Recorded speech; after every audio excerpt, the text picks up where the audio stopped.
Hola amigos, bienvenidos a una nueva entrevista de RPP. Una reciente encuesta del IEP revela que más de 3 millones de peruanos habrían sido víctimas de trabajo forzoso en algún punto de su vida sin saberlo. Pero, ¿qué es el trabajo forzoso? ¿Cómo identificarlo y cómo diferenciarlo de otros delitos para poder denunciarlo ante las autoridades competentes? Para responder estas preguntas nos acompaña Ricardo Valdés, director ejecutivo de CHS Alternativo. ¿Cómo estás, Ricardo? Muchas gracias por estar aquí con nosotros el día de hoy. Bienvenido. Muchas gracias, ¿no? Un gusto estar con ustedes. Perfecto, Ricardo. El gusto es todo nuestro para hablar acerca de este tema tan importante y que sufren muchos peruanos en nuestro país, como lo es el trabajo forzoso.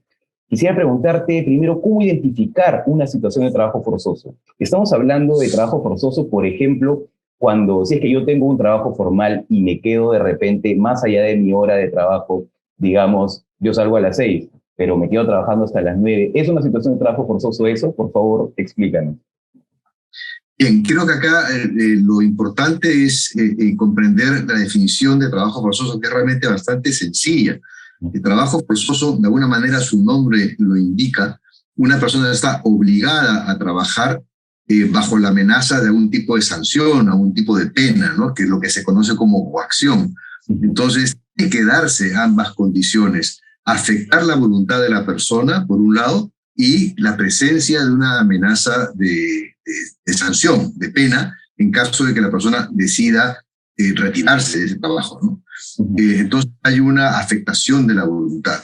Eso es en sencillo la manera como se debe entender el trabajo forzoso, ¿no? Es verdad también que el trabajo forzoso como tal, como delito, recién se tipificó en el año 2017, es muy reciente. Muy reciente. Y ha ido evolucionando, y desde el año pasado el trabajo forzoso está integrado con otros tipos de delitos bajo un mismo artículo del Código Penal, que es el 129, y ahí podemos encontrar una serie de delitos relacionados con la explotación humana, en donde está trata de personas, está esclavitud o servidumbre, está trabajo forzoso, y hay otros más relacionados, por ejemplo, con la explotación sexual. Son de 20 tipos penales, digamos, metidos ahí, ¿no? Claro, entonces estaríamos hablando de que el trabajo forzoso está bastante ligado a la informalidad, ¿no es así? ¿En qué zonas de nuestro país es más recurrente detectar estos casos posibles de trabajo forzoso? Está muy relacionado a situaciones también de informalidad, pero también de ilegalidad. Entonces hay una serie de actividades económicas ilegales ampliamente conocidas en el Perú, como son la minería ilegal. Hay un gran segmento de minería ilegal en el país, minería que también, por cierto, fue tipificada recién en el año 2010. Pero hay mucho trabajo forzoso ahí. Gente que entra a trabajar larguísimas horas, 12, 14, 16 horas, y que simplemente o no recibe la paga, o es amenazado, o se le cobran deudas. Hay una serie de otras variables que de acuerdo también podemos conversar. Entonces está asociada al trabajo ilegal, la minería ilegal, la tala ilegal de madera y el transporte ilegal. La migración ilegal también genera una serie de actividades que obligan a la persona, bajo la amenaza justamente de denunciarla, la obligan a trabajar adicionalmente, etc.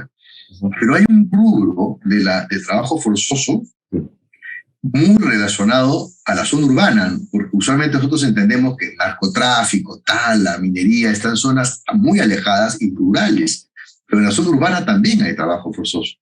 En las investigaciones nuestras hemos identificado trabajo forzoso, por ejemplo, en el negocio de textiles, en confecciones, o en el negocio también el manejo de una serie de artículos que después son vendidos. Hay un caso que todos van a recordar del famoso incendio en el edificio Nicolini, más conocido como las Malvinas, donde murieron 2 personas que estaban encerradas en un container y que cuando se produce el incendio no podían salir porque estaban bajo llave y no había forma de rescatarlos.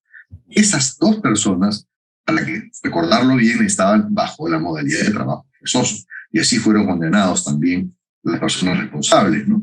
Entonces, hay que pensar que el trabajo forzoso no solamente se da en situaciones alejadas, sino también en la zona urbana. Y un último detalle, está también muy relacionada a la servidumbre doméstica. la servidumbre doméstica, es decir, aquellas personas que trabajan en casa, trabajadoras del hogar, que no están bajo las condiciones que la ley manda y que pueden estar sometidas a trabajo forzoso. Es decir, están obligadas a trabajar lo que se denomina cama adentro, sin el pago correspondiente y coaccionadas o bajo una amenaza de una pena en caso de que se escapen de la casa, ¿no? Ricardo, entonces, por lo que hemos venido conversando, podemos determinar que no hay exclusividad para casos de trabajo forzoso de acuerdo a la zona geográfica o al ámbito, si es rural o urbano, sino más bien podríamos hablar de poblaciones vulnerables que podrían ser potenciales víctimas, ¿no es así? Cuando identificamos una situación de trabajo forzoso, ya ¿a qué autoridades podemos recurrir? ¿Cuál sería el proceso de denuncia para poder establecer ya el camino hacia el acceso a la justicia? A ver, la ruta más simple y adecuada es la comisaría cercana, y en donde ahí se establece y se denuncia que está bajo estas condiciones de trabajo forzoso. Por eso es importante esta campaña con RPP, porque tenemos que llegar a la mayor cantidad de gente posible para explicarle las características de este delito. Y eso incluye, por cierto, también a las autoridades policiales, que tampoco ellas saben exactamente diferenciar un delito de trata de personas con un delito de trabajo forzoso, por ejemplo. Vamos a hablar de eso. Pero la ruta más sencilla para la denuncia, si es que están con miedo, es el teléfono, y es la línea 1818 del Ministerio del Interior, donde se puede hacer la denuncia de manera anónima y puede realmente describirse lo que está ocurriendo. Y desde ahí, obviamente, esta denuncia al 1818 se entregará a las autoridades policiales que tienen que actuar en consecuencia. El otro lugar para hacer la denuncia, sin duda, es el Ministerio Público. Para mencionar, digamos, los lugares más operativos para que se pueda encontrar algún tipo de acceso a la justicia en estos casos, ¿no? Ricardo, ¿esas instituciones están capacitadas solamente para atender casos de trabajo forzoso o también a otros delitos relacionados como, por ejemplo, la trata de personas? Ahí sí me gustaría poder tener un tiempito para poder establecer las diferencias, ¿no?, entre trabajo forzoso y trata de personas, porque son conceptos que están enmarcados y bastante asociados a todo lo que es explotación laboral, ¿no? Como dije al inicio, todos estos delitos de explotación humana están bajo un mismo título del Código Penal, que se denomina delitos contra la dignidad. Estos contra la dignidad tienen dos capítulos. Uno, que es el dedicado a trata de personas, y el otro que es dedicado a delitos de explotación humana, ¿no? Entonces, pero están todos bajo el 129 en el Código Penal. Entonces, ¿qué cosa es la trata de personas? La trata de personas puede tener como finalidad el trabajo forzoso, pero tiene múltiples finalidades. La venta y compra de niños, la venta y compra de órganos de seres humanos, la mendicidad forzosa, la explotación sexual en cualquiera de sus formas. Todas son finalidades de la trata de personas. Para que la trata de personas se describa como tal, tiene que existir lo que se denominan conductas, es decir, yo la capto, la transporto, la traslado, la cojo y la retengo. Esas son conductas, ¿no? Y luego debo usar medios como amenaza, como también una pena, etc. Pero para que la trata de personas se produzca, puede hacerse sin que se haya cumplido la finalidad de explotación. Es decir, todos los actos previos a la explotación es lo que se denomina trata de personas. Bien, entonces yo puedo procesar a alguien por trata de personas si logro demostrar que esta captación bajo una falsa oferta de empleo, que la he trasladado a otra parte, y si logro demostrar que la finalidad era explotarla, yo la proceso por trata de personas. En cambio, en el trabajo forzoso, que es una de las finalidades, se puede producir sin que ocurran todos estos actos previos. Lo que se castiga es ya el hecho de haber sometido a alguien bajo una pena a este trabajo obligatorio, forzoso. ¿Bien? Entonces, ahí esa es la gran diferencia. Trata de personas son todos los pasos previos y tiene diversas finalidades. Trabajo forzoso es que yo someto a una persona a trabajar. iniciando su voluntad bajo cualquier medio que tenga yo en mis manos. Ahora bien, en el trabajo forzoso, ya las normas internacionales identifican una serie de indicadores, ¿no?, que aplican a esto. Por ejemplo, lo que mencionaste, abuso de la condición de vulnerabilidad, por ejemplo, ¿no? El engaño, que yo le ofrezco una cosa y le doy otra. La restricción de movimiento, ¿no? En el caso extremo, el candado, pero también, y puedo decirle, no vas a salir más que a tal lugar, ¿no? O en el caso más aislamiento, como ocurre en muchos casos que hemos atendido nosotros de víctimas en el servicio doméstico, ¿no? Por ejemplo, que son encerradas, inclusive se les retienen los documentos, todos los medios de comunicación son también captados, se les retira y ahí se aísla y se les somete a trabajo forzoso.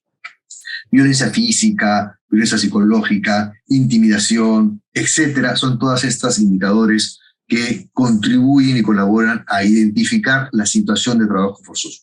Si se produce, es posible que estemos frente a un caso de trabajo forzoso. Y hay otro caso más extremo, que es la esclavitud, ¿no? Y la esclavitud, ahí simplemente es la apropiación del sujeto, la apropiación de la persona. Sí. Su tratamiento como una cosa, ¿no?